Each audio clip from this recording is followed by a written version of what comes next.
The government and the media are awfully guilty of refusing to discuss Brexit in almost any other terms than economic. Right.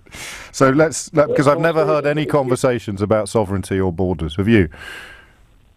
Well, in terms of percentages, I'd say we're talking 5%. No, what happens? Let me explain what happens, Tony. What happens is you have conversations about observable facts, and that would involve things like economics and laws, regulations and rules. And then when all of those have fallen apart, what you have is people then go, yeah, but fish and passports and sovereignty. And the reason why perhaps you feel that not enough attention is paid to sovereignty is because you can't tell me what you mean by that word. Oh, yeah, I think I can. I'll challenge you to listen to your own preamble to this. No. Just tell me what sovereignty means.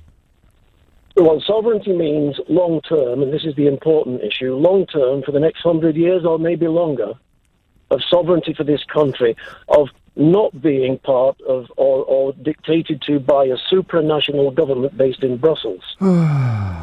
So the white paper that said our parliament has always been sovereign, although it has not always seemed that way, that was an example of our parliament that you want to be more sovereign being wrong. I don't understand that. I think that's just confusing.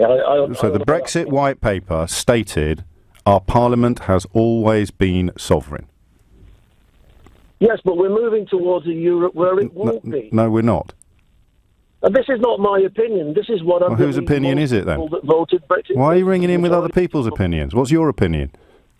My opinion is neutral on the subject. I don't have a preference. So you found a Brexit radio show to be neutral but explain other people's opinions. Why do you think they're not capable of doing it themselves? I think they have, and I think they've based their opinions on a Brexit that gives us sovereignty for the next 100 years. They're not talking. Our parliament has always been sovereign, although it has not always seemed that way. Brexit white paper, 2016 or 17, maybe. Forgive me for not being. You can agree with that statement, James. But you're doing this thing, Tony. Now you're ringing in. You're saying quite silly things, and you're saying that's not actually what I think. It's almost as if you're a Brexiter who is saying things that are untrue and then refusing to be held accountable for what you've actually said by claiming it was all somebody else's fault. So whose opinions do you think you're sharing if they're not your own? I think I'm observing other people's opinions, and when I observe yours, I can see... But these are opinions that you said don't get represented on the media. You just said no one ever talks about the things that you're claiming other people think. So where did you hear them talking about them if nobody ever gets a chance to talk about them because they're too busy talking about the economics, which was the point you rang in to make, although that might have been a point that somebody else wanted to make, but you decided to ring in and make it on their behalf. Well, 5 to 10% of the conversation openly discusses those issues, and 95% of it, consistent with your own preamble, your own introduction, 95% of it was economics. If you take the premise, but these aren't your opinions. Why should we listen to them? Well, let's talk about your opinion. We talk about little else, Tony. But why should we listen to you talk about opinions that aren't your own? Because I'm observing your opinions, and I believe that you're being particularly bolshy and trying to wind everybody up. Not at all, Tony. Just stupid people.